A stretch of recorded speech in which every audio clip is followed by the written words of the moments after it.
The Transparency Task Force is a certified social enterprise. What that means very simply is that we is to make a impact as opposed to making a profit. Our mission is very clear and it's very definitive. It is word for word to promote ongoing reform of the financial sector so that it serves society better. And we do that in many, many different ways. Essentially, what we're trying to do, folks, is to build an international community of people who share our belief that the financial industry is profoundly important to the well-being of society, to economic stability, to political stability as well. And we also believe, unfortunately, that the financial sector has a predisposition to misbehave if allowed to do so. And we believe that the regulatory framework in the UK, and frankly in most countries around the world, does allow the regulatory framework, does allow the market participants in the regulated sector to misbehave somewhat more than they ought to. I'm going to share my screen and I'm going to talk about Violation Tracker UK for the very good reason that Violation Tracker really does show evidence that supports this idea that there's something not quite right with the financial industry. So allow me to do that, folks. Share screen. Here we go. So this is one of the many very useful search results you can achieve within Violation Tracker UK. What you're looking at is a list of malpractice by industry according to the amount of fines against them. This data goes back 10 years. So you'll see that the paints and coatings industry is the least violating of all industries. It has had only £12,000 worth of fines imposed against it over the last 10 years by various authorities in the UK. In 45th place, we've got apparel, tobacco, 44th, and so on. Now, I would very, very strongly argue, ladies and gentlemen, that the financial sector ought to be somewhere here at the bottom of the table. Why? Well, think about it. The financial sector is probably the one industry that relies upon it being trusted.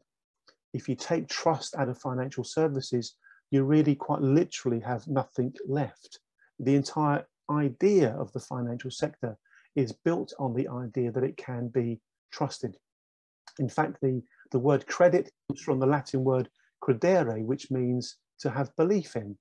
So there's a really strong argument that all the bright, intelligent, powerful, influential people within the financial industry would make sure that the reputational integrity of the sector is always protected at all costs, because why would you run the risk of the financial industry becoming distrusted?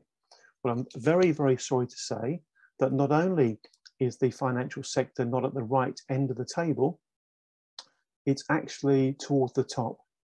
In fact, not only is it towards the top, it's actually at the very, very top.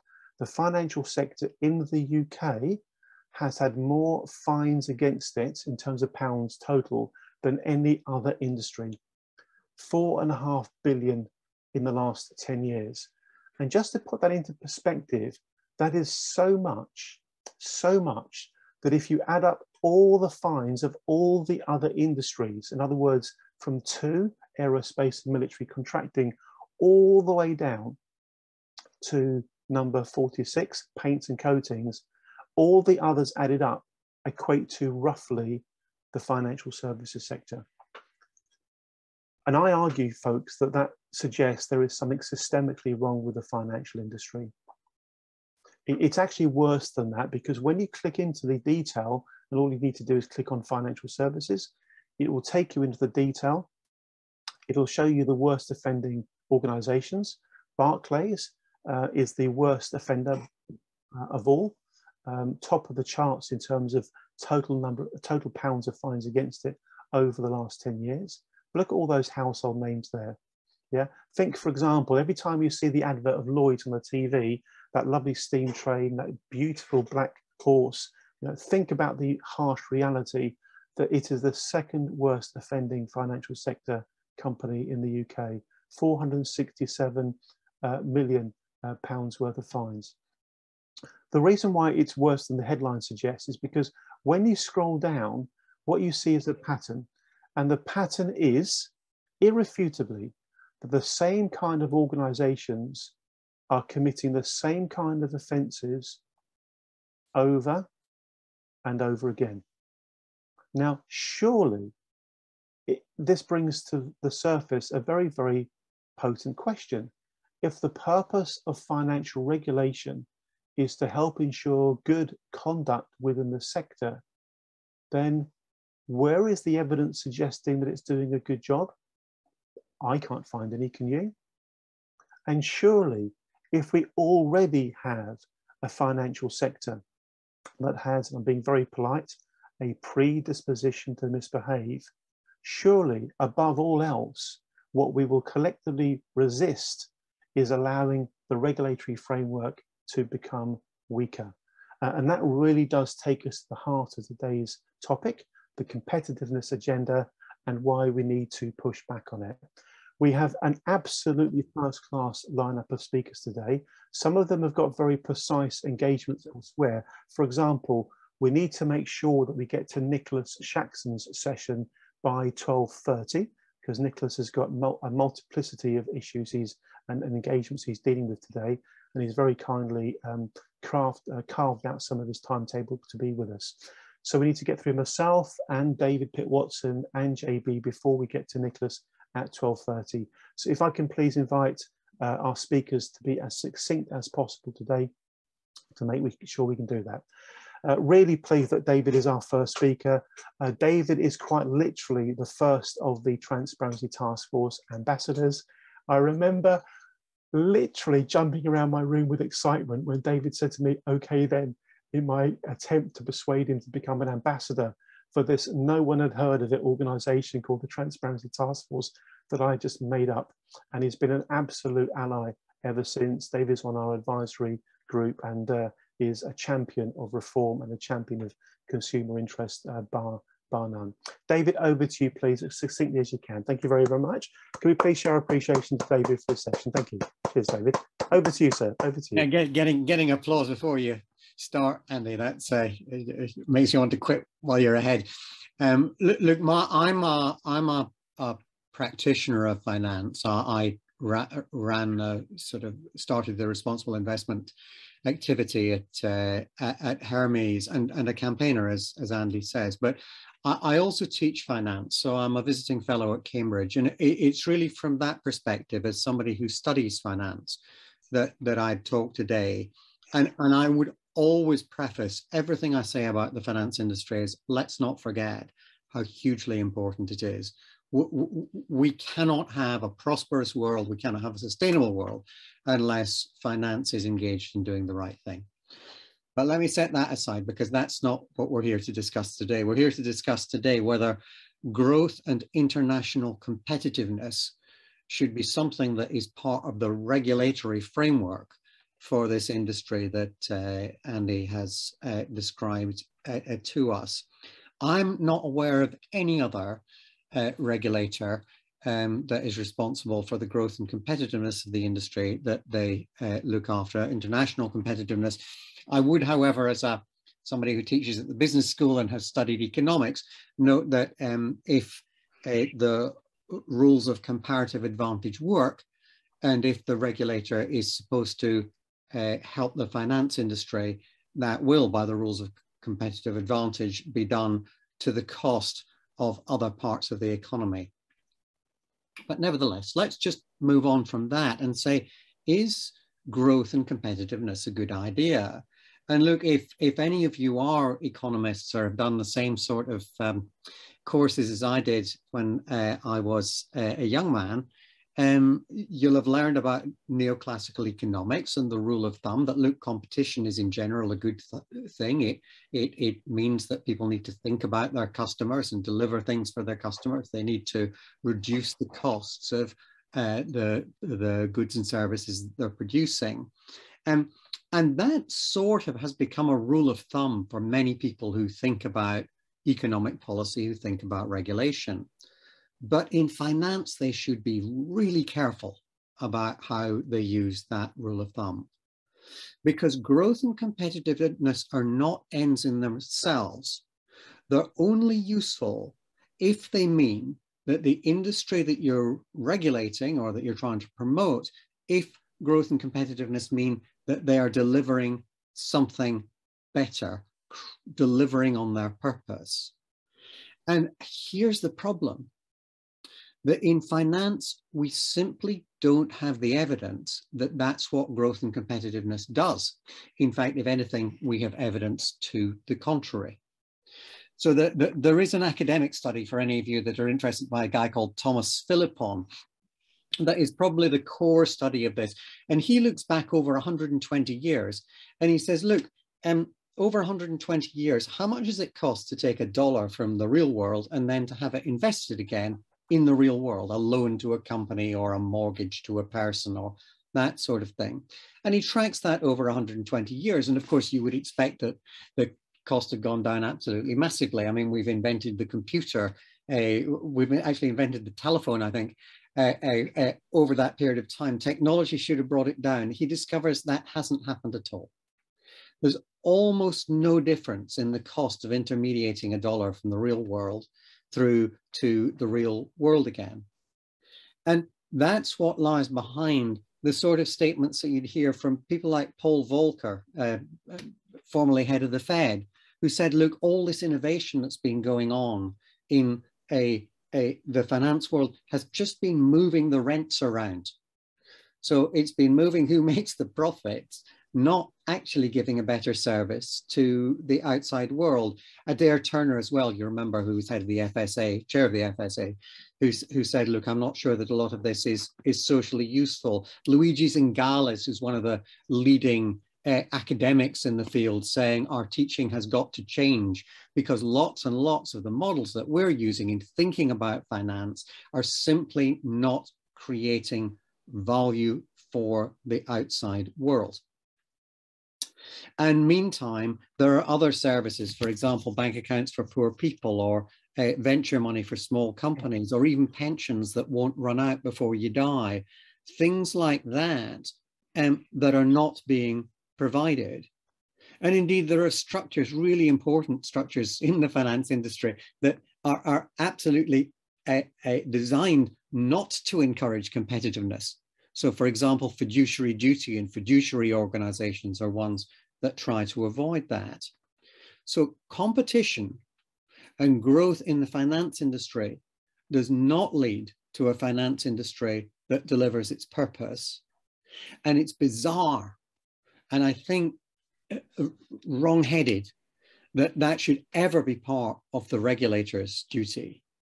Now, look, we can go into why this happens. I think one of the things is asymmetric information. If you have somebody who is selling you something where they know more about it than you do and are willing to take advantage of that, you end up with very problematic market structures. So, for example, health in the United States, we see as one that's got many more markets in it than we would typically have in countries in Europe.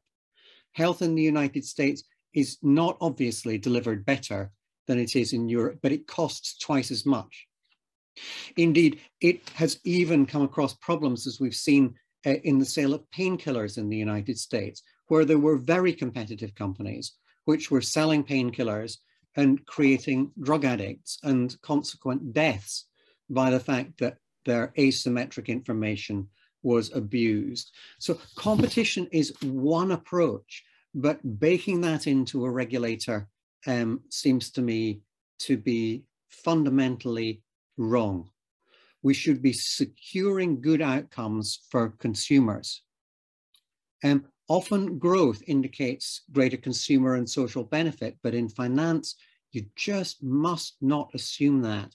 And to establish it as the objective of either a conduct or even perhaps worse, a prudential regulator is, I think, inappropriate and indeed could be very, very foolhardy indeed. It may encourage some good behavior, but the clear evidence is that it will equally encourage behavior which is not beneficial and indeed may be dangerous. It's not something that our regulators should have to be paying direct attention to as part of their objectives, in my opinion, simply on the evidence. David, thank you very much indeed for kicking us off in such a forthright manner. David, a quick question for you, then we'll open up to others in case there are any other initial comments. 2008 wasn't that long ago. 2008 wasn't really that long ago. How is it, do you think, that just however many years since it is, 14 years or so later, we've got an agenda being tabled by the government which will essentially increase the chances of something like that happen all over again? Is this a deficiency in our collective memory? Why is it that we seem willing and able to revisit painful territory all over again? Any other thoughts about that, David? Yeah, I think there is an issue here, Andy, that we don't have a settlement of what it is that we want the finance industry to be doing. And so there were some quite radical things that were proposed in 2008, 2009, which I would have agreed with. But they all had bells and whistles, and in the arguing about bells and whistles, they kind of got themselves watered down. And we're back to this thing again, where we come with that rule of thumb that competition is always a good thing. Well, competition often is a very good thing, but only if you've got the institutions set up right in order for it to work. And we're simply not thinking about those things in finance. If anybody's really interested, I teach a course at Cambridge which is called The Purpose of Finance, and what are the other things apart from markets and competition and statistics and those sorts of things that we need to think about if we're going to have an effective finance industry. But we aren't doing that, I don't think, anywhere in the world, Andy. But by the way, Andy, as I think, I also need to leave about 12:30, but yes, if there are questions before that, obviously happy to take that, or people can stick stuff in the chat and I'll respond. Thank you, David. Thank you very, very much indeed. I noticed that Professor Llewellyn raised his hand when you were making your comment there.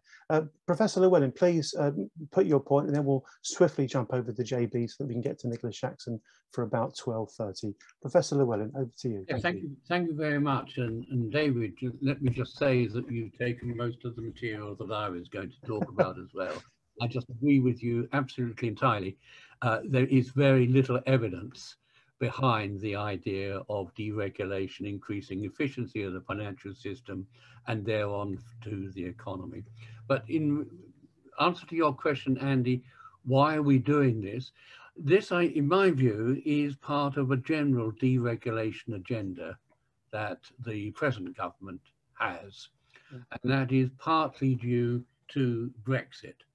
I think the government is very keen to try to demonstrate some benefits of Brexit, and the two issues of sovereignty and deregulation were very high up in the agenda.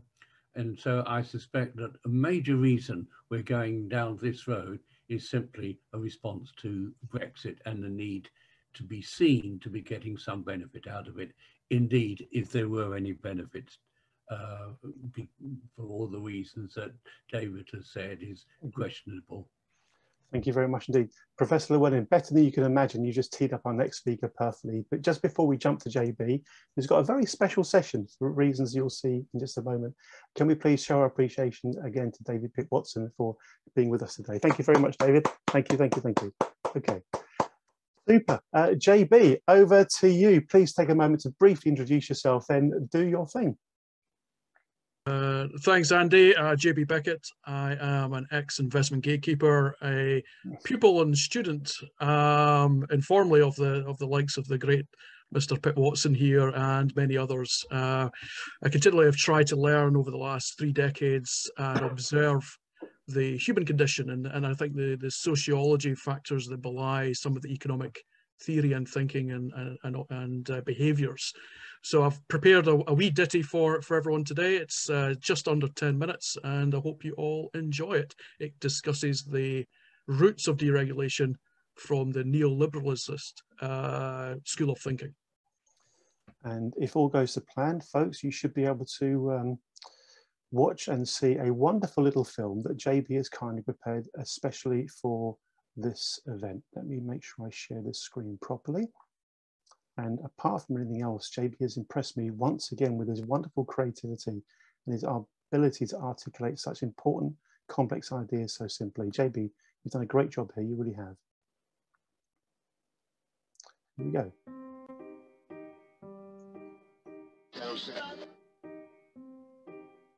As an industry, financial services have been regulated to a lesser and greater extent via a myriad of philosophies that since the 1980s have been led by neoliberalism. We can find the roots of neoliberalism in the writings of Austrian economist Ludwig von Mises and his protege Friedrich Hayek. They drew the interest of some very affluent people who identified the opportunity to free themselves from regulation and tax. Hayek received substantial financial support, forming the transatlantic network of academics, businessmen, and journalists known as the Mont Pelerin Society, which was critical in spreading the neoliberal doctrine from Austria to the USA, namely to the likes of Milton Friedman and the others at the Chicago School of Economics.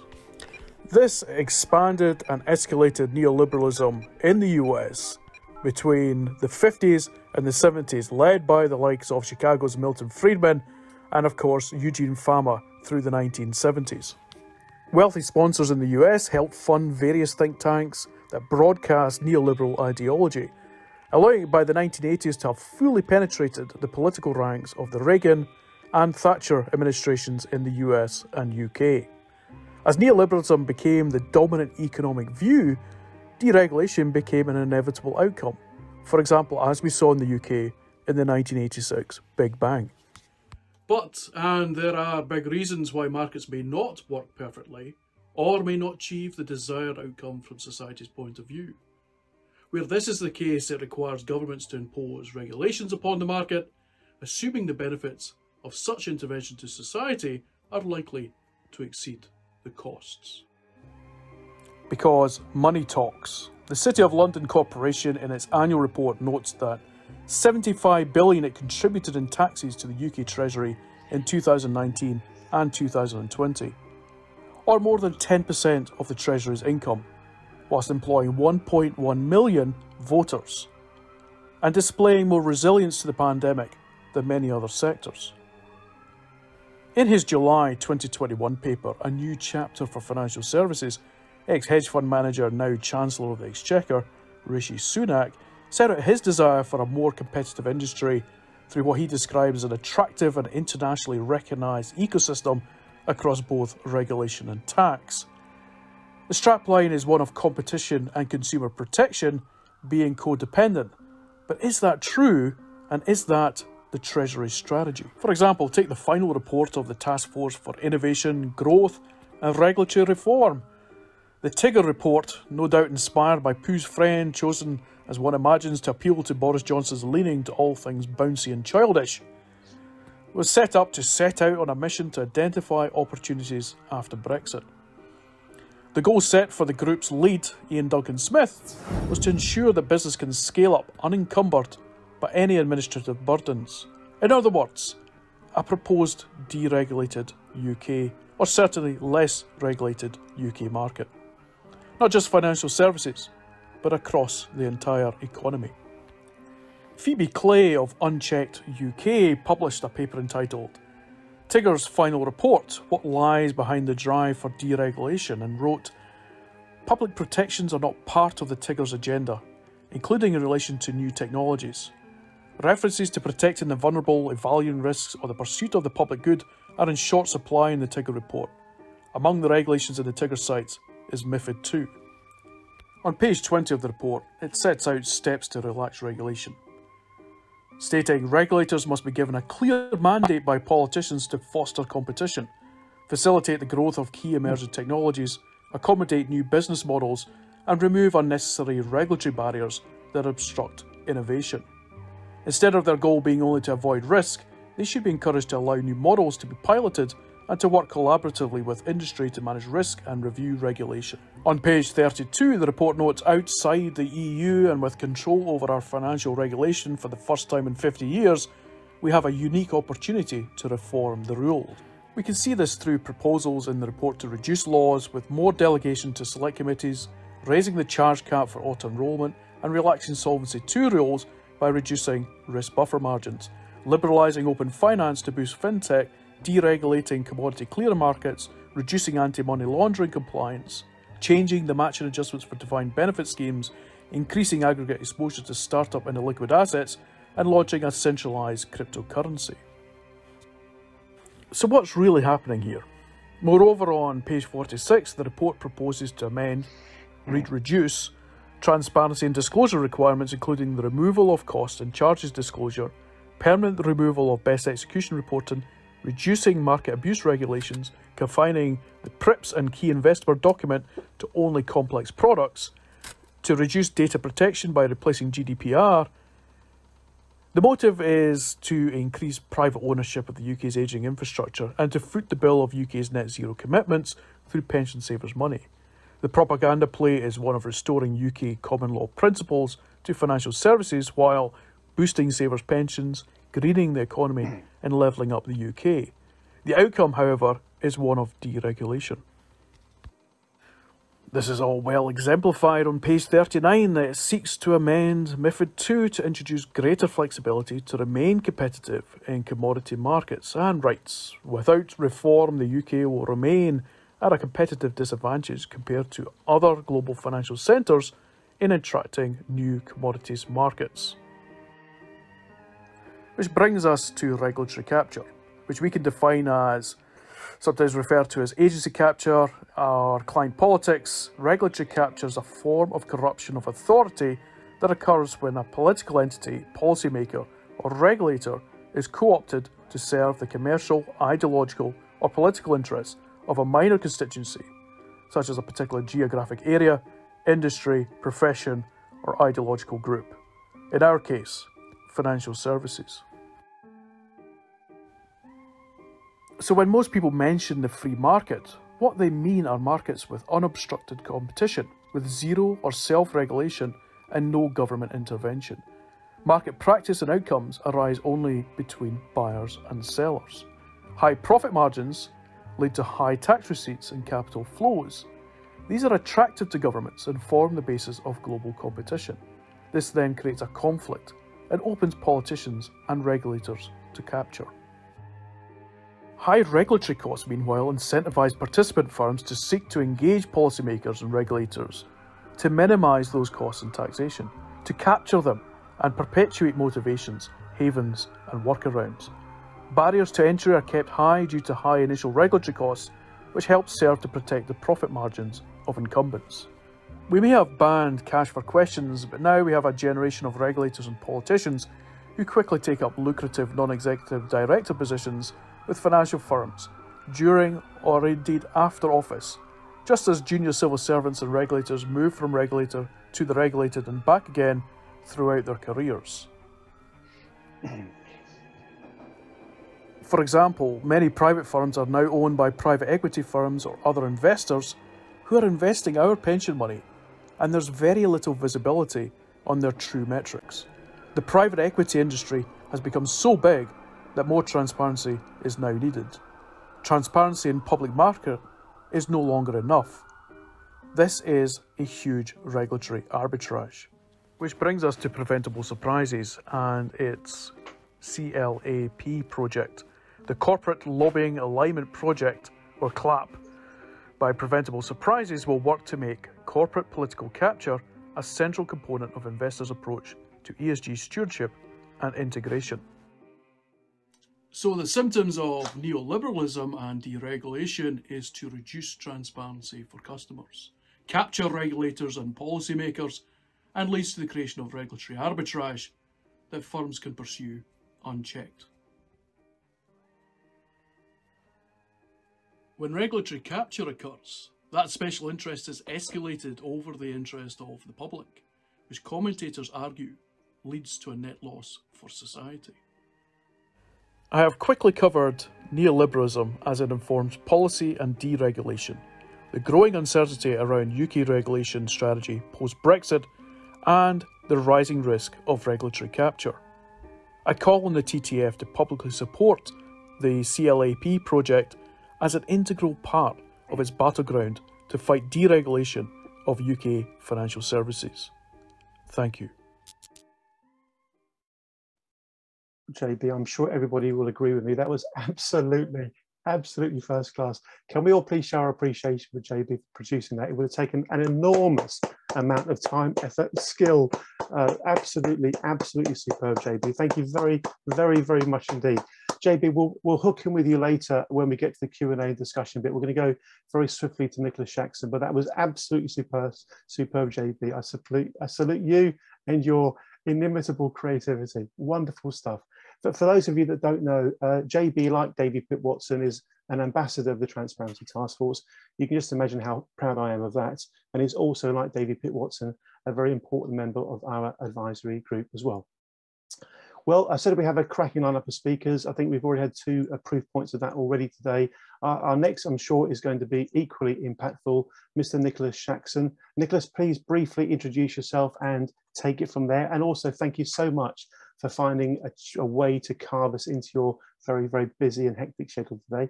Nicholas, over to you. Thank you very much. Thank you. Thanks, Andy. So very briefly, I am a journalist by background. I'm the co-founder of an organization called the Balanced Economy Project, which is, in a nutshell, an anti-monopoly organization. We are looking to tackle excessive concentrations of corporate power and monopolies.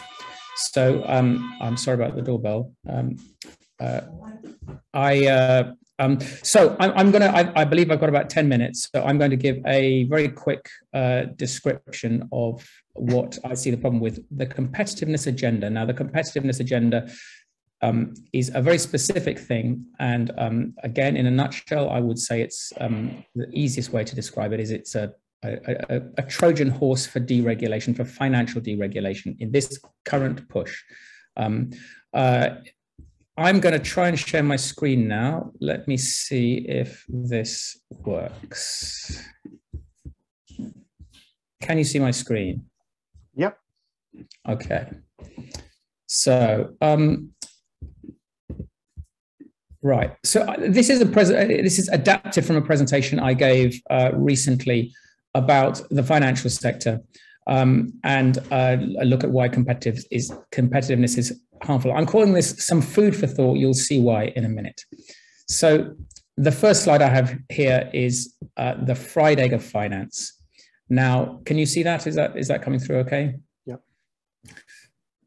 Basically, this is saying something about the financial sector that is, I think, would be uncontroversial to most people. The financial sector has a very useful part. That is the yolk in the picture, providing all the services that we need.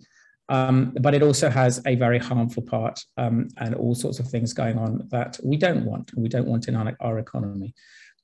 We have too big to fail banking, dirty money, etc., etc. That's the harmful part. So the conclusion from this is that there is a good case to be made that we need to shrink finance for prosperity. In other words, our economy will be better off if we have a smaller financial sector. I'm sorry about the doorbell in the background. Someone is trying to deliver something. The second fruit is what you might call the banana of finance. Now, this is a growth. This particular graph is from the IMF. There are many other graphs in similar shape. And basically what it's saying is on the x-axis, the bottom, you have some measure of how well developed the financial sector is in a country. And on the y-axis, you have economic growth. How much does that financial sector contribute to economic growth? And this shows you that there is kind of an optimal size for finance. And when you reach that optimal size, it's supporting your economy as it should, providing the useful services. The yolk in the egg is at its maximum, as it were. It's a very crude characterization. As you start to increase the size of the financial sector, and there have been various voices, and back in 2017, Mark Carney said the UK's financial sector after Brexit may well end up twice as big as it currently is. As you increase the size of the financial sector, its ability to support overall economic growth, this is a sort of cross-country comparison that's been made in a number of studies, it reduces. So if you are on the right-hand side of this graph, as the UK undoubtedly is, again, you can shrink finance for prosperity. And the third graph that I'm going to turn to now is, again, a food-related metaphor, a pie chart. And this looks at the purposes of finance. And this is data from the Bank of England looking at who UK financial institutes are lending to in the economy. And as you can see, there's a very large green chunk there. That is finance essentially lending to itself and to the real estate sector. There are other parts. Manufacturing, you can see, is less than 4% of total recipients of UK bank lending. Retail, again, about 4%, and wholesale. And other parts of the economy in the sort of reddish slice there are, again, much, much smaller. So finance is very much in the UK. Is it supporting what's going on in the real economy? Well, in part, but a much larger part of it is doing something else altogether. And to many people, probably mysterious. So competitive, this word competitive, it sounds fantastic. I saw a comment in the chat here, somebody saying exactly that. It sounds great. Have we got a better term? We don't have a better term, and unfortunately, it's a fantastic word when wielded by a lobbyist for deregulation, because it sounds brilliant. Who wants to be uncompetitive? Economists, the standard approach. There are various ways to be more competitive, and here I'm talking about the competitiveness of a country, which is a very tangled concept. I'm not talking about the competitiveness of a company, but of a country, which is you need to unpack this whole concept. It's very, very confused. But one of the classic ways is if you have financial services, if the fees that are being charged for the same financial services are cut, that could be described as a way of pursuing greater competitiveness, greater products, service diversity, quality improvements, etc. This is kind of what people would regard as beneficial forms of competitiveness. But of course, this raises a lot of questions. If you are producing more diverse products in your economy, financial service products in your economy, are they in the egg yolk part, the useful stuff? Are they in the harmful stuff? So moving swiftly on. Another way to think about it is upgrading versus downgrading. So if you're talking about the financial sector, there are lots of ways you could upgrade your economy. You could protect consumers from scams. You could promote the right kind of lending for the economy. You could tax banks effectively. You could, if you're feeling really brave, break up too big to fail banks to reduce their ability to, along the lines of conflicts of interest, and reduce their ability to hold us all hostage, etc., etc. These are generally beneficial things that can be done. But it should be noted that this upgrading thing, they're not about, you would do them for their own sake. You wouldn't do them in order to sort of get ahead of France. Because if you do these things, British people will be better off. If you do these things in the UK, British people will be better off. And that may make French people better off as well, because if British people are better off, they might buy more, Chanel handbags and so on.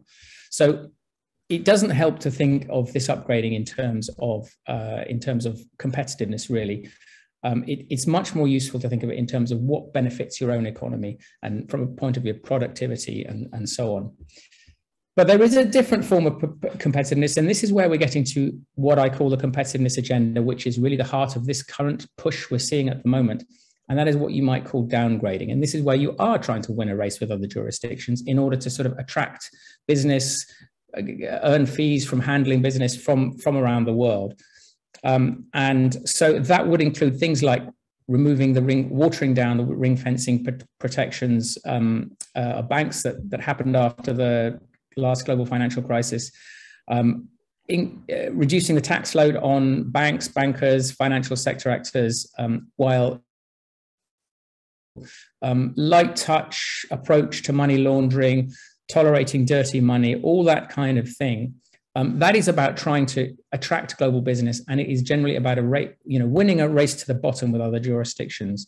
And in many cases, it involves taking some kind of subsidy from UK taxpayers, from UK workers, from UK consumers, and giving that subsidy to the UK financial sector so that it can compete more effectively internationally. So you're taking something away from the rest of the economy. And the financial sector, of course, has many shareholders, many of whom are non-residents who are owned overseas or offshore. So this is, in many ways, a net outward transfer. It sounds great, but it generates many, many harms. And that's what the current competitiveness agenda, the current push, appears to be doing. And it's pretty much, it's got so many echoes of what was happening just before the last global financial crisis. I think I'm probably running low on time, but So I'll skip swiftly ahead really to my conclusion, and hopefully there'll be some time for some discussion afterwards.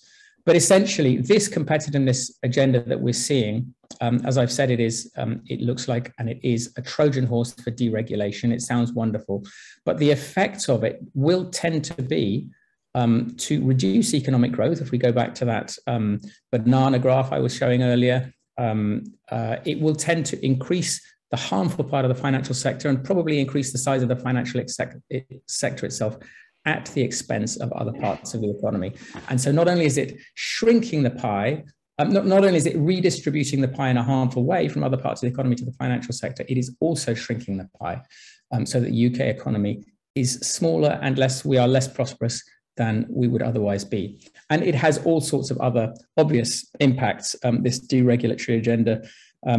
It will weaken democracy. It will, if applied to money laundering and dirty money, which looks like it might well be, that will have all sorts of other knock-on effects. It will weaken public protections and safeguards. And it will also, very importantly, if it manages to, as Mark Carney suggests, double the size of the financial sector relative to UK GDP, it will not only make it even more influential than it already is, but it will also take talented, skilled people out of other parts of the economy and bring it into this sector, which is doing a lot of things that aren't necessarily supporting the real economy. So we have a kind of brain drain going on there, which has been going on for a very long time, and the competitiveness agenda will increase and worsen this brain drain. And of course, other factors that will worsen inequality.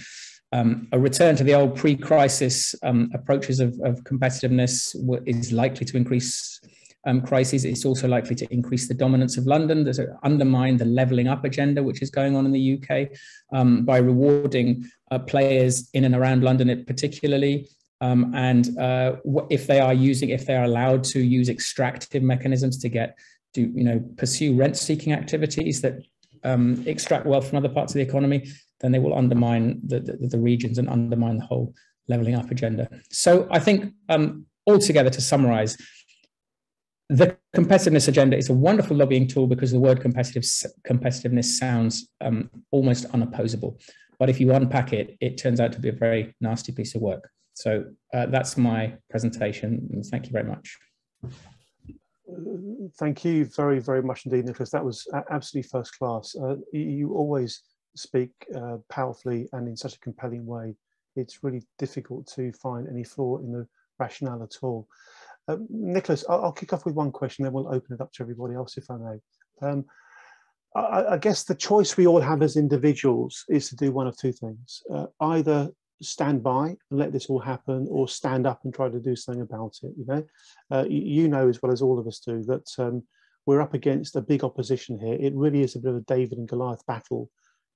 Our opponents are very well resourced, very well connected, very powerful. Any thoughts about the realistic prospects of us making a difference if we and people like us, all the NGOs, all the civil society groups, work together to try to push back against this agenda? Can we actually make a difference? And your thoughts about how we can do that to greatest effect? Thank you. Well, thanks, Eddie. I do think we can certainly make a difference. I mean, I've spent quite some years working with an organisation called the Tax Justice Network, which started out very small about 15 years ago, and we did have a lot of impact on the international tax system, and those impacts are still being felt. So there's lots to play for, and I've seen it work.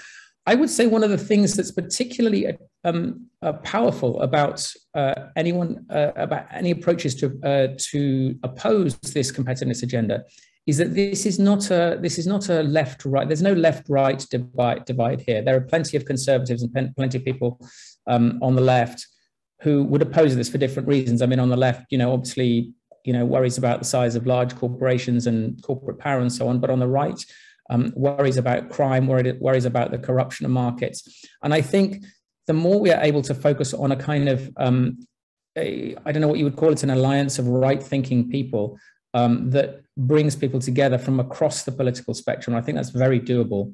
I think the more scope there is for change here, because I think what we're fighting against is very particular vested interests which are pushing the competitiveness agenda. And I don't, I think we should resist the sort of the instinct among, that some of us feel to keep this in a silo, keep this in a kind of, whether you're on the right or the left, keep it within your tribe, because I think this is a real classic area where we can reach out across the spectrum. And of course, there is a very specific agenda and very specific timetables up for grabs now. The future regulatory framework review and so on are very targeted things that we need to focus on right now, which is why we're having this discussion. Thanks. Thank you, Nicholas. Superb stuff. I'm going to gallery view so I can see everybody now. Can you just wave your hand either digitally or literally, if you'd like to come at this point with a comment or a question, whether that be for Nicholas or more broadly. Wave away if you do. If we're all okay, we'll swiftly go to the next speaker. Looks like we are. One more chance. In which case, we're going to move on to Professor David Llewellyn in a moment. But first of all, can I please invite everybody to join me in thanking Nicholas for his session as well. Thank you, thank you, thank you. We are being treated to some absolutely first-class thought input today. We really are. Professor Llewellyn, I can see that you're off mute. Over to you. I've been really, really looking forward to Professor Llewellyn's session because here we have an actual former regulator talking about this topic. So I personally think that Professor Llewellyn's perspective is particularly well worth listening to. David, over to you. Thank you very much. Thank you. Well, thank you very much, Andy, and good morning to everybody attending. A lot of my presentation has already been made by the other speakers, with whom I greatly agree, and therefore I'm going to sort of condense really what I had going to say. So my general conclusion is as follows. As other speakers have said, we've got to be clear, this is part of a more general deregulation agenda. And that is partly determined by the views of the Brexit agenda, where the government does seem to need to demonstrate that there are general benefits in the deregulation area, a sort of escape from the Europe regulation. My second point would be just to reinforce what David said right at the beginning, because I think it's so important.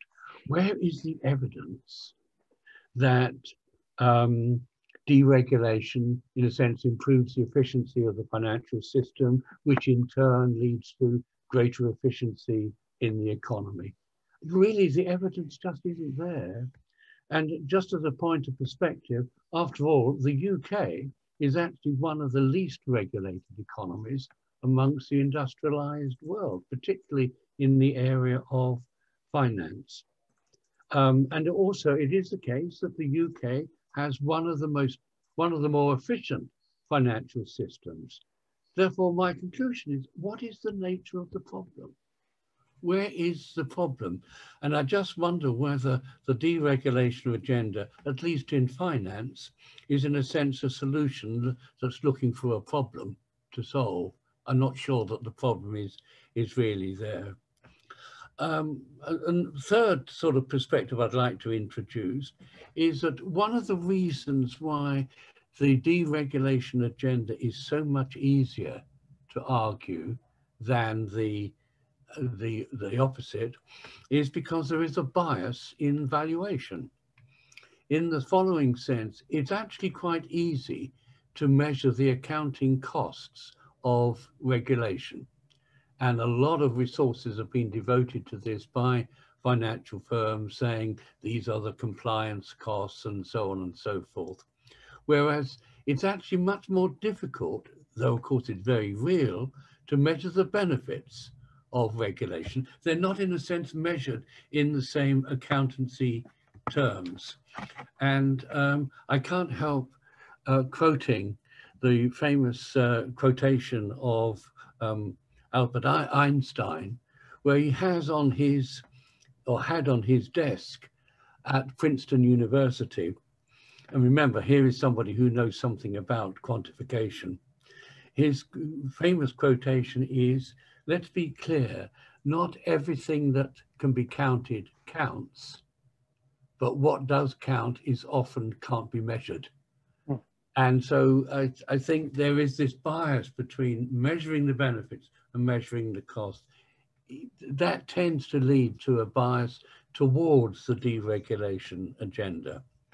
We know that there are important trade-offs between regulation and various measures that might be taken as part of the growth and efficiency agenda.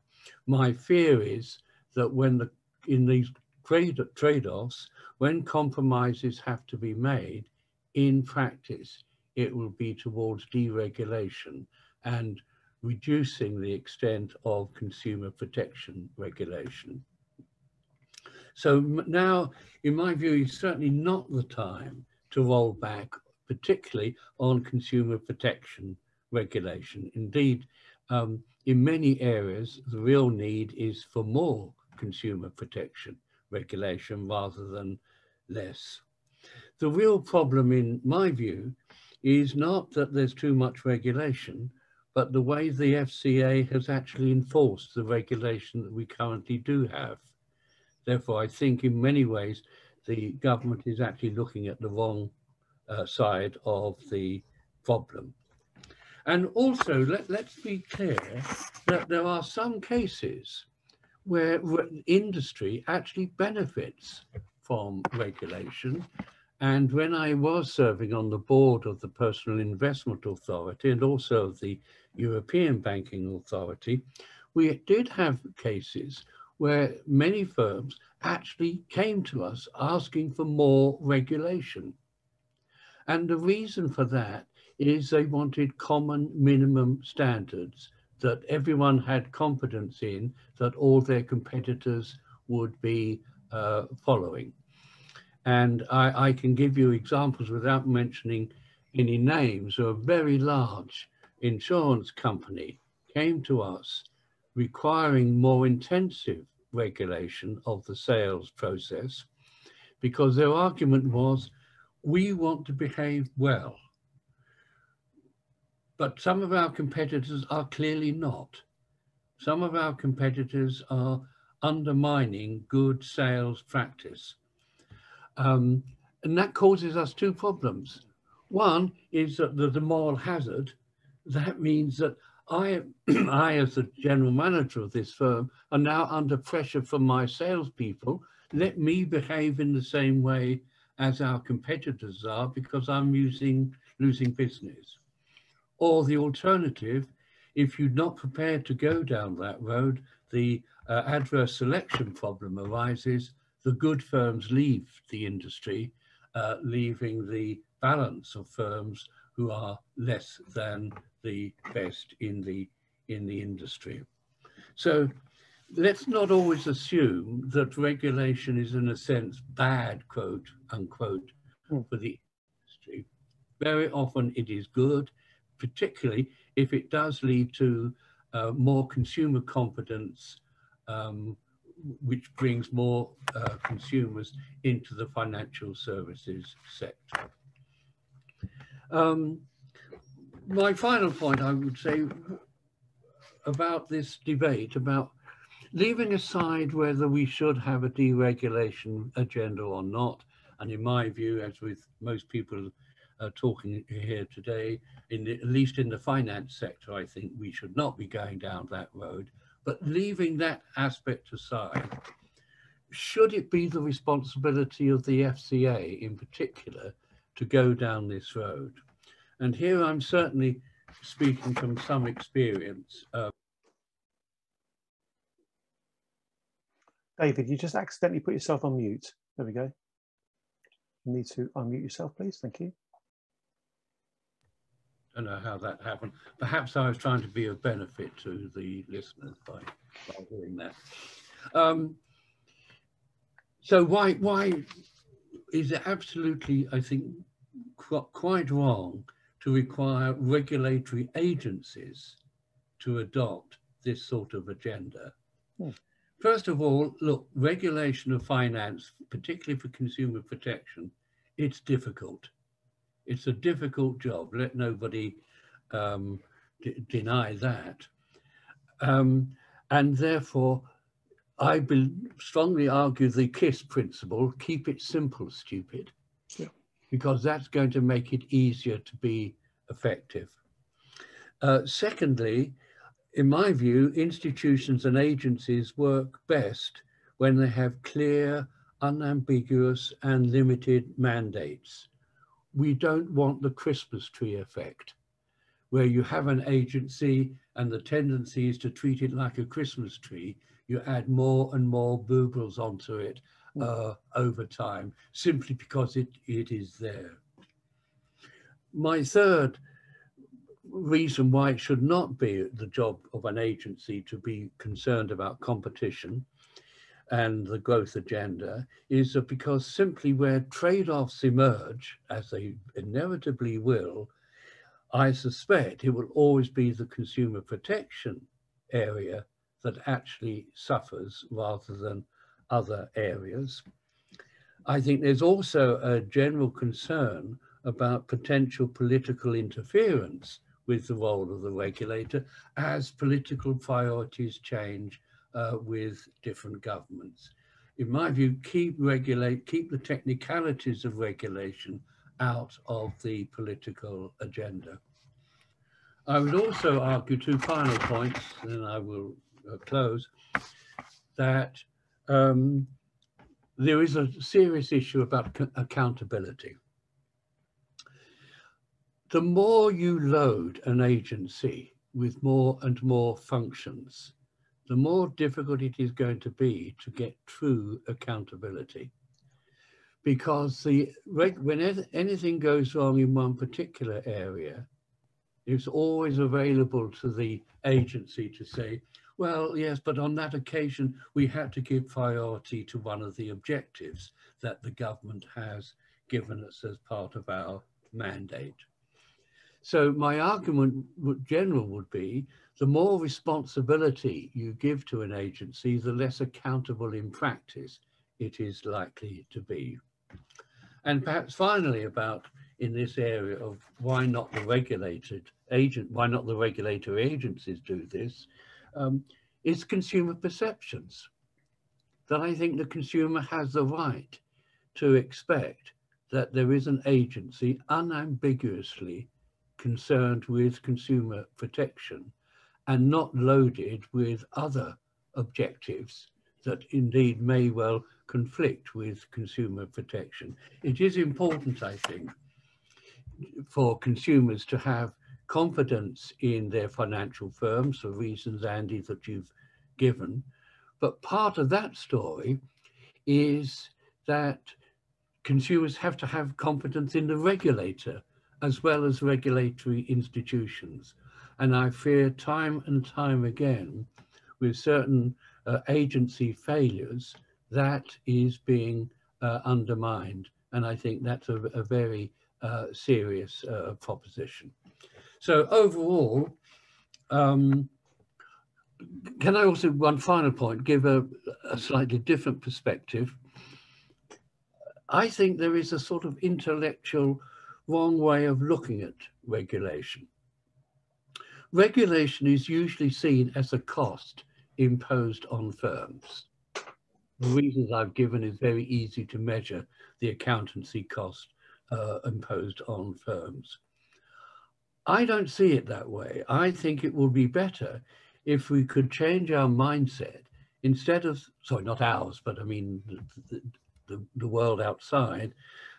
Instead of regarding regulation as a cost, it will be better seen as a price for consumer protection and a price that the consumer is willing to pay simply because it enhances their confidence. Therefore, rather than view regulation as a cost, let us look at it as the price of the benefit of consumer protection. So overall, Andy, everybody, weakening regulation is not the way to improve performance of the financial system and the economy, and it's certainly not a way to improve the welfare of the consumer. Andy, I'll leave it at that. Thank you very, very much indeed. Can we all please show our appreciation to Professor David Llewellyn before we go to the next Q&A session? Thank you very, very much indeed, David. That was great. I remember a few days ago when he mentioned to me this idea that if we give the regulators objectives that compete with each other, we give them the perfect excuse to say they couldn't do X because they were too busy doing Y. And that's such an incredibly powerful point. It really is. Thank you, David. Thank you very much. Mr. Philip Meadowcroft, you've got your hand up. Philip is yet another one of our ambassadors at the Transparency Task Force. Likes to speak his mind from time to time.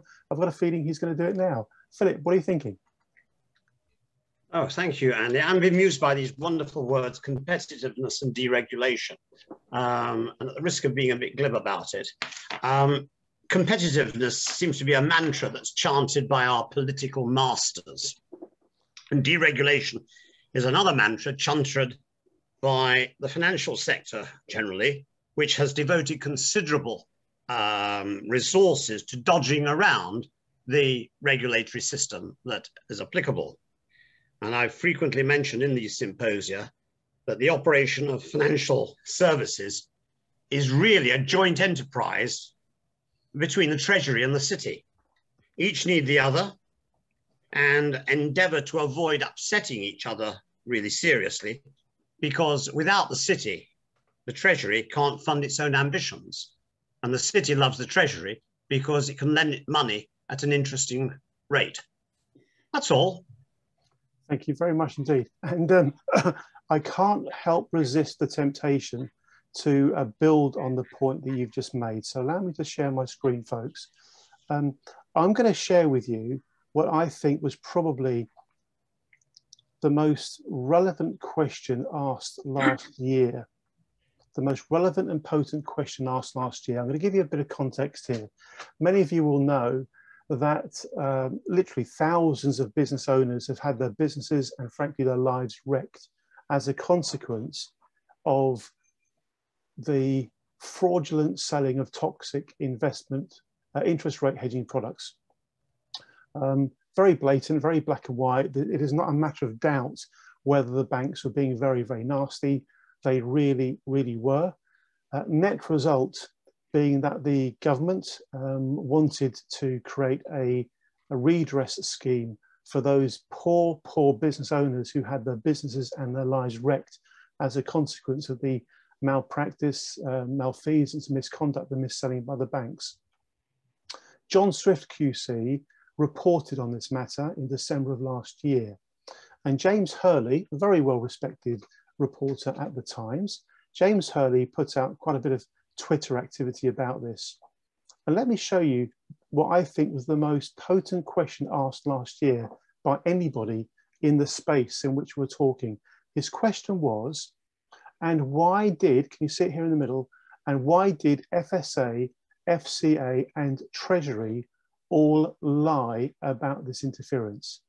Please note, James isn't saying here, did they lie? He isn't asking, does the evidence suggest that they might have been lying? He's asking, why did they? It is now beyond a doubt that the FSA, the FCA and Treasury lied about the interference designed specifically to reduce the amount of compensation that the victims of the crimes that had been perpetrated were eligible to qualify for. This is absolutely outrageous. Mark Bishop and I earlier today, forgive me if you don't know Mark, you'll be speaking in a moment. Mark Bishop and I were speaking with a very significant parliamentarian earlier today about this very, very matter. And we're not going to let it go because we cannot have a financial system that supports society the way that it's meant to if at the heart of it we have some kind of collusion going on between government, banks, Treasury, FCA around how to treat the victims of crime. Please understand there have been suicides, there has been extensive harm caused as a direct consequence of these issues, and we really do have to stand up to this. And that's why I think Nicholas's point that the competitiveness is a Trojan horse for deregulation is so potent, we really need to be very, very mindful of that. Before we go to Mark Bishop, let's check in to see if anybody else would like to make a point or ask a question at this stage. Otherwise, we're not going to go to Mark, we're going to go to Marloes next. Forgive me, I got my order wrong. Anybody else would like to comment at this point? Wave a hand at me if you do. Okay, in which case we're going to go quickly to Marloes. May I quickly say that I've not known Marloes for very long, but I do know that she and her organisation are doing an absolutely brilliant job on many fronts, including rounding up organisations like the TTF to work collaboratively to try to stand up rather than stand by on this issue of the competitiveness agenda. Marloes, could you please kick off with a bit of an introduction to yourself and the Finance Innovation Lab and the Transforming Finance Network that the TTF is extremely proud to be a part of. Marloes, over to you. Thank you very much. Absolutely brilliant. Thanks, Andy. And it's really great to be part of the discussion this afternoon. So yeah, as Andy mentioned, my name is Marloes Nicholls. I'm Head of Policy and Advocacy at the UK charity Finance Innovation Lab. And I hope to add a bit of more analysis to build on what others have said already, but also to help us think about what can we do about this and how can we change things for the better. So we've been working at the lab to try and address what I think is a real root cause, which has enabled this situation to arise, where we're seeing the concept of competitiveness, which is very dangerous, come back and really drive policy making today. And that root cause, we think, is that there's really not a powerful voice for social and environmental justice in financial policy making in the UK. I think another way of thinking about this is that we just don't really have a citizens' lobby that can stand up to the industry's lobby. And that's something we've got to change. And this is a long-term issue. It's, if you look to Brussels, where a lot of policy decision-making has been taking place, there's lots of research to show that there's been an imbalance in stakeholder input there. But I think the problem has just become more acute now that the locus of power has shifted to London. And that's really for three reasons. The first is that we just don't have the kind of infrastructure and resources to support civil society to influence policymaking in London yet, particularly on parliamentary influencing and having a say over new legislation, which there's going to be a lot of soon. The other factor is that there's just a huge amount to work on. I think the last count was 134 regulatory change initiatives underway. So there's a lot for us to grapple with. And then thirdly, I think there's a mindset in the UK that citizens like consumers, but also, stakeholders like consumers, but also citizens, SMEs, we're not really taken seriously as experts in the policymaking process, but we do clearly have a valuable perspective that should be added and help inform any changes. So as Andy mentioned, we've been working with civil society organisations, including TTF, also the Balanced Economy Project, and many others, to try and address this by organising civil society to respond and help make sure that the future of financial regulation really works for everyone in the UK.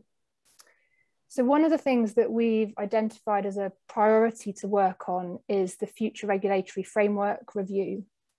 If you haven't read it, it's quite a long document, I can share a summary, but it is absolutely critical. It's asking questions about the purpose of regulation, it's asking questions about who should hold power over regulators, and it's really suggesting that the Treasury should have the upper hand. And it's also asking how can the public affect accountability. So, whatever your interest is in finance, this review is going to have implications for your work in future.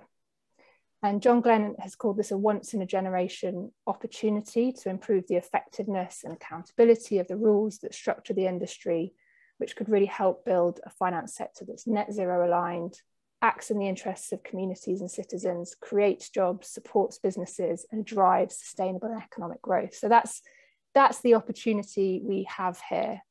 But it's really in that context that the flagship proposal that's been put forward for an international competitiveness objective for regulators is just underwhelming and dangerous.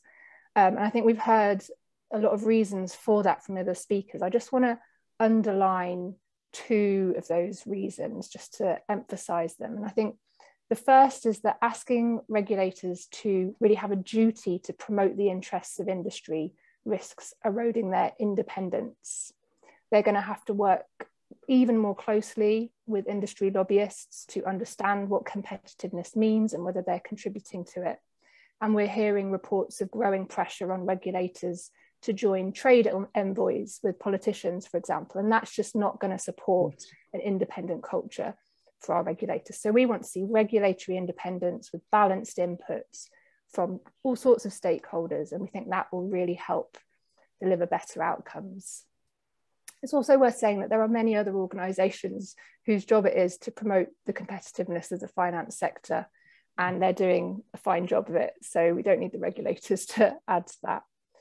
I think the other thing I just wanted to underline is that, you know, we've got recent historical experience of competitiveness being a greater part of the regulator mandate, and we've seen it lead to a lowering of standards. Just a decade ago, the UK Parliament debated this issue, and they found that the competitiveness mandate had led or helped contribute to the global financial crisis. So why are we revisiting this when we know that it doesn't work? Then I just wanted to share a recent example of policymaking where competitiveness has played a really important and I think harmful role. So at the Finance Innovation Lab, I do a lot of work on fintech. It's become very obvious to me that greater use of technology, greater use of data in finance, that does not necessarily lead to more efficient financial services. It doesn't necessarily lead to better financial services. And there's actually huge social risks to fintech. So I think if you just look at retail finance, for example, we see fintech leading to digital exclusion. We see it putting pressure on physical services that lots of people rely on. But also it can be used to exacerbate that information asymmetry that David Pitt-Watson talked about, where firms can get even more data about us and then use that to cherry pick us or to develop more exploitative business models. And just as an example, Fair by Design and the Institute of Actuaries did some research recently and have found that data-driven insurance is leading people on low incomes to find it harder to access essential insurance products. However, the government recently commissioned a really major review into fintech called the Khalifa Review. And the objective of that was to promote the competitiveness of the fintech industry. So as a result, the work to understand the social risks of fintech wasn't done. And where it was done, we learned that pages of that review were deleted because they weren't found to be relevant to competitiveness. So I think that's just a really interesting recent example of where competitiveness really can come into tension with consumer protection issues. So that's a bit of doom and gloom, but I just want to say I think there's a real opportunity with the future regulatory framework review to, instead of having competitiveness objectives, which we really need to push back on, this could be an opportunity to make sure that the regulators' objectives really reflect their ultimate purpose, which is to support the environmental, economic and social goals of the UK. And it's also an opportunity to create a step change in public accountability of finance. So together with dozens of civil society organisations, we've written a joint statement that recommends how the government can go about this. And we're going to publish that in early February. In particular, we're really keen to see that the mandates of the regulators are strengthened to align with net zero and the Paris Agreement and make sure that finance is inclusive. And just to David Llewellyn's points, we're not thinking about overburdening the regulator, but we just want to refine their objectives to make sure that they really contribute to their ultimate purpose to support the UK. And we've also got some recommendations about how we can support parliamentary capacity to play a greater accountability role over financial regulation. And we want assurances on greater balance of stakeholders in the governance of the regulators. And we also need lobbying transparency. At the moment, we just don't have that. So I'm sure you'll appreciate from today's talk there is, well, the stakes are very high, I think. this could be a moment where we see a step change in public accountability, where we see financial regulation reoriented around the good of the UK, or it could be a moment where we see things get worse. And I think there are global implications too. What the UK decides to do could impact the EU too, and also the US. And there is a lot of power, as people have mentioned, and a lot of steam and headway behind the competitiveness agenda. But I would say that by pushing back, I think we could win. Already we've seen that the proposal for a competitiveness objective for the regulators has been lowered to a secondary objective. That's a progress. So if you haven't already, please do consider responding to the Future Regulatory Framework Review. I know that TTF is, which is great. If you're a part of a civil society organisation and you're interested in joining our joint statement, please get in touch. And if you're interested in just lending your skills or capacity in any other way, I'd love to hear from you as well. And just to say, you know, this review isn't going to be the end of it. As I mentioned, there's 130 plus other regulatory reviews underway. We're expecting lots of new legislation. So this is really a great moment to get involved and help us build this really effective citizens lobby to make sure finance works for people and planet. Thank you. Marloes, thank you. Thank you very much indeed. Can we please show our appreciation to Marloes? That's very, very well deserved indeed. Thank you, Marloes. It's been an absolute pleasure to work with you and your colleagues over the last few months as part of your Finance Transformation Network. It really has been. TTF are going to be very proud co-signatories to the wonderful joint statement that Marloes has been stewarding over recent weeks, and we absolutely back and support the thinking and the sentiment behind the work that the Finance Innovation Lab does. Thank you very much indeed, Marloes. We're going to go to Mark Bishop shortly, who's going to give everybody a fully up-to-date understanding of where the TTF is in terms of our pushback on this agenda. But just before we do, I want to pick up on something that that Nicholas Shaxson put in the chat. It's something I've referred to on numerous occasions. Again, I'm going to share my screen. This is how serious the matter is, okay? How serious the matter is.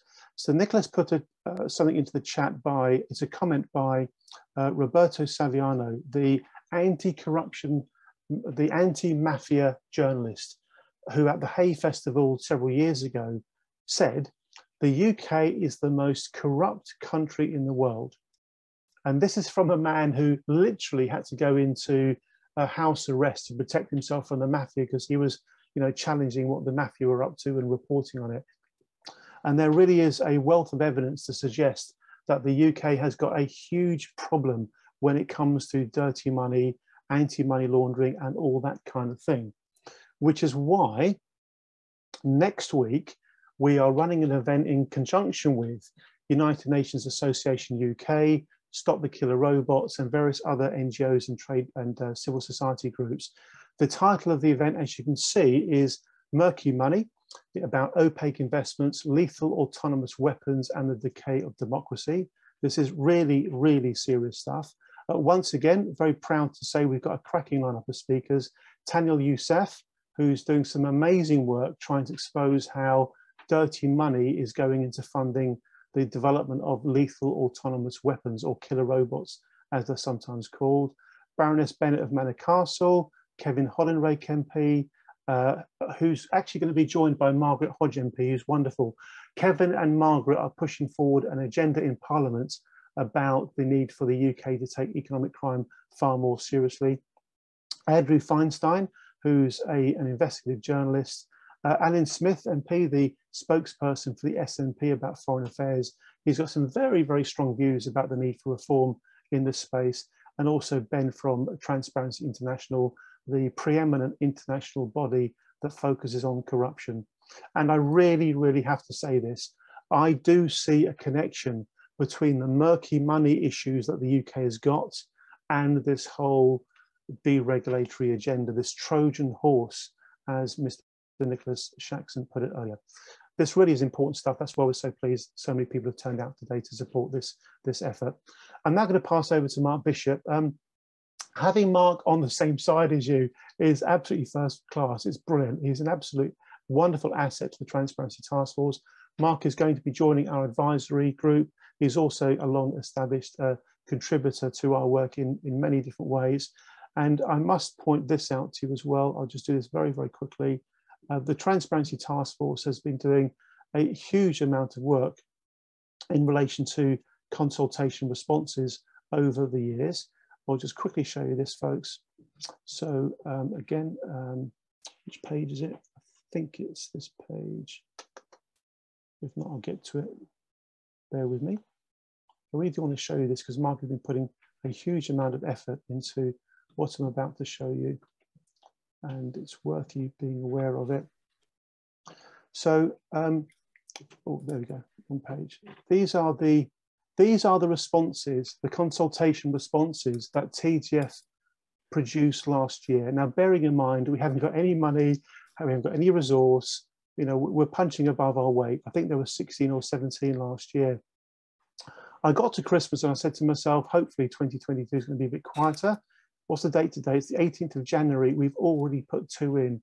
One is about the Payment Service Regulators consultation on authorised push payment fraud, and the other on the DWP's consultation about productive finance. And clearly we're gathering today because TTF and others are going to be responding to the very important consultation about the future regulatory framework. So with all that in mind, I'm going to pass over to Mark to bring everybody up to speed and to seek help and support and input to what we're doing, and obviously to also offer our support to the efforts of others. Mark, thank you very, very much for all that you do at the TTF. Over to you. Thank you. Okay, so Andy, thank you very much indeed for an extremely generous introduction. I can only hope or pray that what I go on to say doesn't turn out to be a disappointment relative to the kind of build-up that you've very kindly given me. So I'm going to do as I often do and put forward some slides. I've just noticed there's a link in the slides that's faulty, so I apologise for that. So hopefully if I do this now, you can see that my screen is shared with you. Can everybody see my screen? Yep. Yeah, okay, and then if I click on that, we should be in presentation mode and you can see some slides. Okay, so really what I'm going to be talking about is the Transparency Task Force's response to the Future Regulatory Framework consultation. And I will upload the draft document to the chat in a moment because that link isn't working. It's not a finished document, and it may be that other people within TTF will add or change, subtract things from what's there. But this is a work in progress that I think, broadly speaking, will end up being representative of our finished position. And really it can be summed up as this. We're trying to answer a debate that's been going on, I think, in the chat and in the presentations, and that is competitiveness in financial services necessarily a bad thing? Are there good and bad types of competitiveness? If so, what do the good types look like? And is there some case for those? And linked to it, there's the question about deregulation. Does improving competitiveness necessarily mean decreasing the amount of regulation, or if we prefer, deregulation?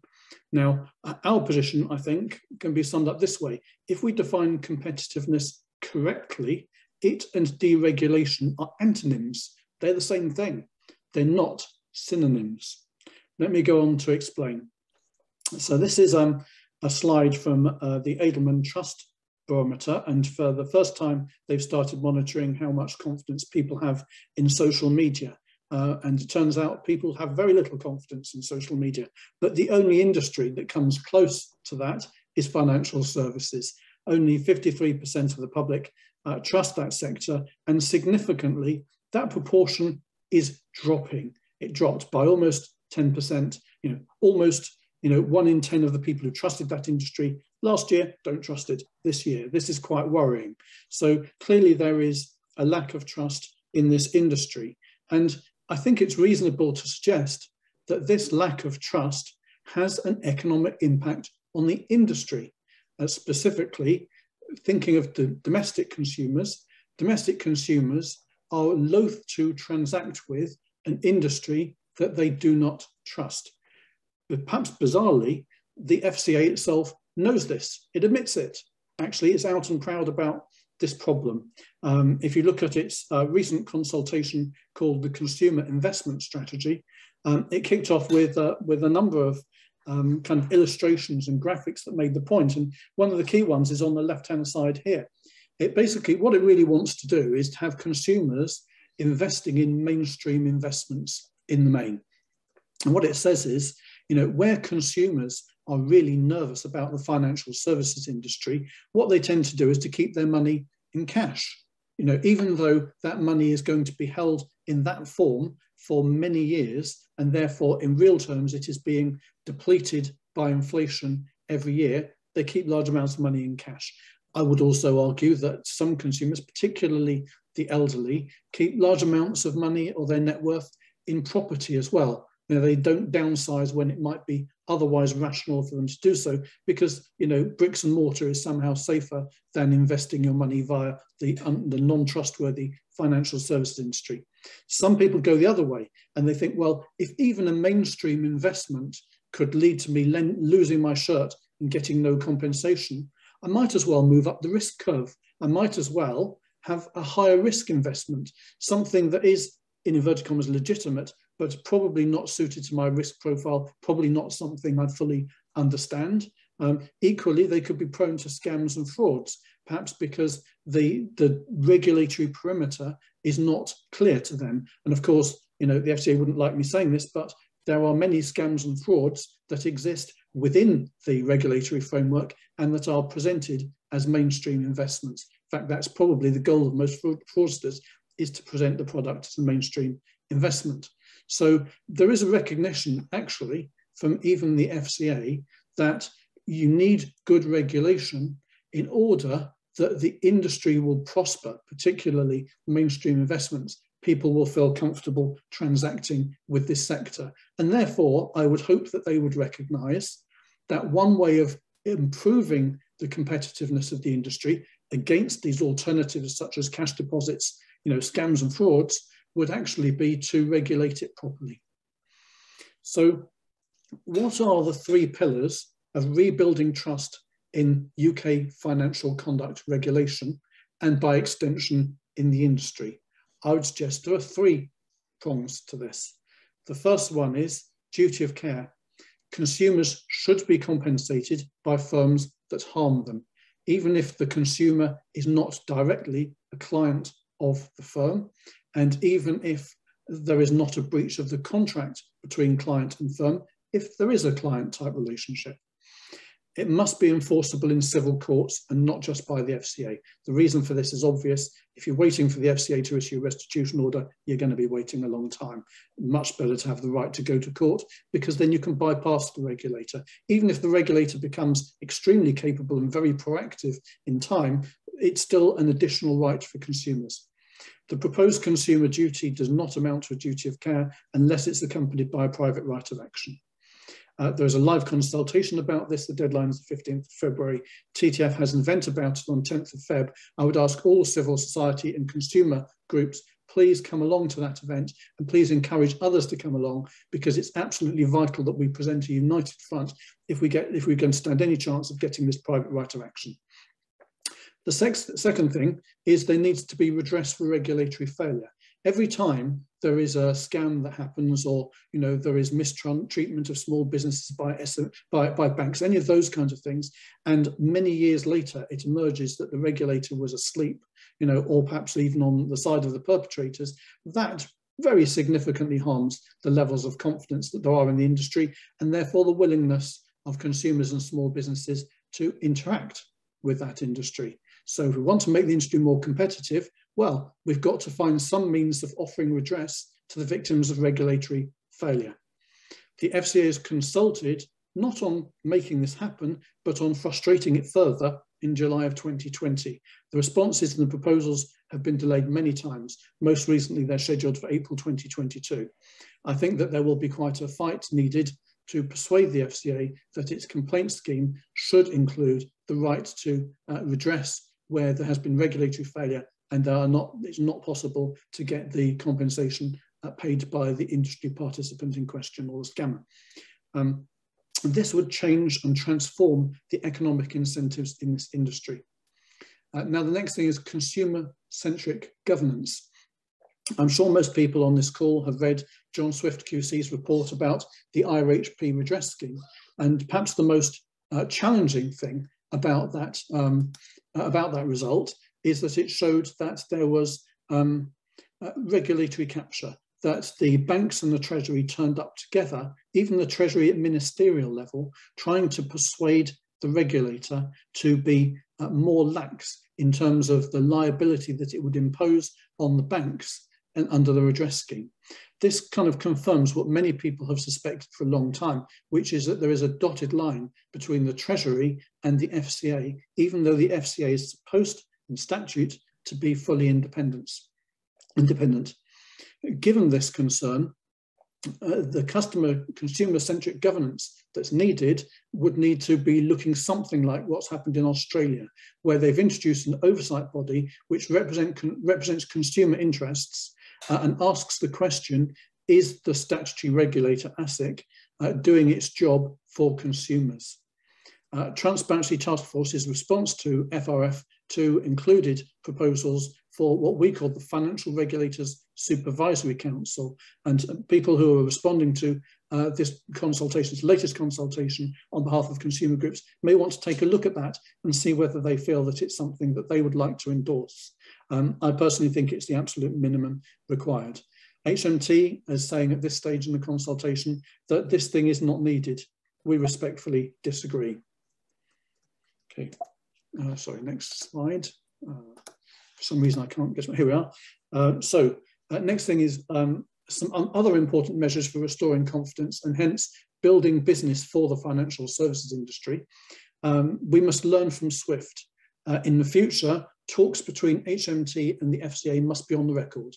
There can't be kind of behind the scenes meetings and conversations. The FCA must make contemporaneous written explanations for its decisions on enforcement related matters. You know, one of the most alarming things about the SWIFT report is that basically the FCA cannot explain why it came up with the decision to have no enforcement investigation, no Section 404 redress scheme, and the sophistication tests that were present in the final scheme that was put forward. Fifth thing that we really need is to resist what I would describe as the HMT early look. There is, in my view, a particularly chilling proposal in paragraph 4.36 of the FRFP2 proposals that HMT would have advance notice of any new rules being considered by the FCA to have an opportunity to comment on them. Of course, if it said, we really hate this thing, there is a risk that that thing would die before a proposal was ever put to the public, and the public might have really liked that thing. So if you believe there is a risk of regulatory capture, this is a very good example of the type of collusion between the Treasury and the supposedly independent regulator that must explicitly be ruled out, not something we should be considering introducing. There is a huge risk that the captured Treasury, which has many secondees and former employees of the city in it, will lobby for those interests. We must oppose it. And finally, cultural change is needed. Paragraph 5.12 of the latest consultation, it says Parliament can secure expertise about financial services through industry and regulator secondments. Now, these things are happening all the time and they shouldn't be happening. You know, I have outed on Twitter any number of FCA secondees that are working in the Secretariat of the Treasury Committee, working as private secretary to the Economic Secretary to the Treasury, you know, those sorts of places, even working with the Complaints Commissioner, those sorts of things should not be happening. This variant on revolving door hiring is just a very clever form of corporatist lobbying. These problems exist also in HMT and the FCA. It's an industry-wide problem, a cultural one, and it must be tackled. These same principles apply to international competitiveness and to prudential risk. So taking first the international dimension, somebody said in the chat, words to the effect of, I wonder whether this kind of lax regulation is already leading to missed business opportunities for the city. And I would argue that the answer is yes. Right now, UK financial services are locked out of the EU. There is no equivalence-based deal. And one of the reasons why there is no such arrangement is that Brussels was concerned about the standard of conduct regulation in the UK. I have a particular reason why I know that, which is that I contacted the relevant directorate in the EU Commission and made the case for denying the UK such equivalence access, specifically because I knew that the regulation was not fit for purpose. I know that there are reasons to do with protecting their domestic producers, why they may actually want to lock us out anyway, but I'm sure as hell the behaviour of the FCA in particular gives them the excuse to do it. Now, if the UK's financial services industry really would like to restore its opportunity to export to the EU, it should be aiming to create an environment in which EU consumers are demanding the right to buy products from our firms instead of from their own. Now, that's a surreal idea, isn't it, at the moment? You can't imagine that happening because we understand, the standard of regulation, the performance of some of the firms in our industry. But actually, it is possible. Wirecard and Dolphin Trust and cases like that show that even the German regulator, the biggest financial services nation in the EU, other than the UK when it was in, that even their regulator, BaFin, is quite flawed. So it may be possible for the UK, if it chose to be a really well-regulated, conduct-driven market, that it could produce such high standards of outcomes for consumers that EU consumers would be demanding to be able to buy our products. But if that's going to happen, regulation needs to get a lot better. Genuinely, international competitiveness comes from better regulation, not from deregulation. Deregulation is what's locked us out of the EU. Prudential regulation also must excel. Now, one of the big obstacles to, for example, a UK bank providing wholesale banking services to a multinational that's based in the EU or in North America is that international counterparties and prospective clients know that UK voters will never again allow a government to rescue banks, because look what happened last time. Because of that, it's more important for our banks than for any other nation's banks to be able to demonstrate that they are really stable. Macroprudential regulation is really important. So when there is a stress test, the purpose of the stress test must be to strengthen balance sheets, not to create the illusion of banks passing the stress test. That kind of thing needs to change as well. There is finally, what I call the competitiveness grift here. Now, what sometimes happens when there is a conversation about the international competitiveness of UK financial services is that rent-seeking incumbents, particularly the banks, lobby politicians and regulators to equate the competitiveness of firms, which is a good thing, I would argue. We want firms to be able to sell their products, for them not to earn excessive profits, for consumers and small businesses to want to buy from them, with the competitiveness of the UK as a jurisdiction. That's a very different matter, because of course the problem here is what's known as regulation shopping. There are some firms that seek regulatory laxity as an incentive to either stay in the UK or to move in the UK, to the UK. Now, you don't have to be, particularly astute to realise that if any firm is shopping for the most benign jurisdiction, the one that will let them get away with the most, the one that will provide the implicit taxpayer guarantees for their balance sheet against insolvency, those are the firms that you really do not want. If you win any kind of regulation shopping exercise, you've actually lost. So I think that the key thing here is, whenever you hear language such as we must build up national champions, it's a red herring. If you look at the market cap of RBS, for example, where it was before the financial crisis, where it was as a result of the financial crisis, and where it is now, actually, the truth is that we have been prevented from having a globally leading national champion by regulatory laxity. Okay, so just to say in conclusion, I'm going to upload in a moment, because I don't think this link works, where we are at the moment with our consultation response. Anybody here from civil society and consumer organisations, you're more than welcome to borrow anything you like from that presentation. And if there's stuff that you don't agree with in it, and you want to have a conversation with us about that, please do. That would be absolutely fantastic. I think, am I no longer sharing screen, or do I need to do anything to stop it? That's it. You're correct. You're no longer sharing screen. And I've put into the chat already the link to our work in progress consultation response. And as Mark says, we would be very grateful for anybody chipping in with their thoughts, especially where we've got one or two blank bits.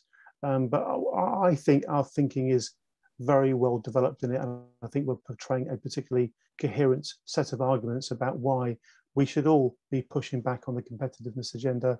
And I really do hope that if today is the first time you've really got your head around what this is all about and why it matters, then I really do hope that today's session has been worthwhile for you. Before we do anything else, can we please show our appreciation to Mark Bishop? Thank you very, very much indeed, Mark, as always, for the outstanding work that you do with and for TTF and for the cause as a whole of helping to actually drive improvements in the way the financial system works. From our point of view, there is a huge need for positive, progressive and purposeful reform that improves things. Surely, surely, surely we must all work together to push back as hard as we can on any veiled attempt to promote the interests of the industry over and above the interests of society as a whole. Well, I think I'm right in saying we've had an absolutely packed agenda. We've had David Pitt-Watson speaking, JB Beckett with this wonderful film. I'm going to watch it again, JB. That's great. Hopefully it should get on Netflix soon. We've had Nicholas Shaxson, Professor David Llewellyn, Marloes Nicholls from Finance Innovation Lab, a superb organisation, the sort of organisation that TTF aspires to be in decades to come, and also Mark Bishop, very much my right-hand man in the world of TTF. Does anybody have anything they are itching to comment on or ask before we bring the session to a close? I think we're all good. If anybody does have anything, wave at me. Now's a chance to do so. Also, particular thanks to, I'll get to you, JB, particular thanks to the journalists who came today. I do hope that you found the session useful. Mr. JB Beckett, to you, please. Thank you. Yeah, I was just reading the fantastic response Mark's been putting together on FRF, and I noticed one of the sections relates to sustainable growth. And I know there are a number of Team Pisces on this call. Yeah. So I just put a little message into the chat to say, obviously anyone here, but obviously Team Pisces, if you could jump into that consultation, I'm sure we could put something quite meaningful into that section. So just a wee call to action. That's fantastic. Thank you very much indeed, JB. Okay, I'm going to go to Ben in the USA. Hi, Ben. Please very, very briefly introduce yourself because people will be intrigued as to why you're here today. And it's good that you are. Ben, please introduce yourself and then make your point. Thank you.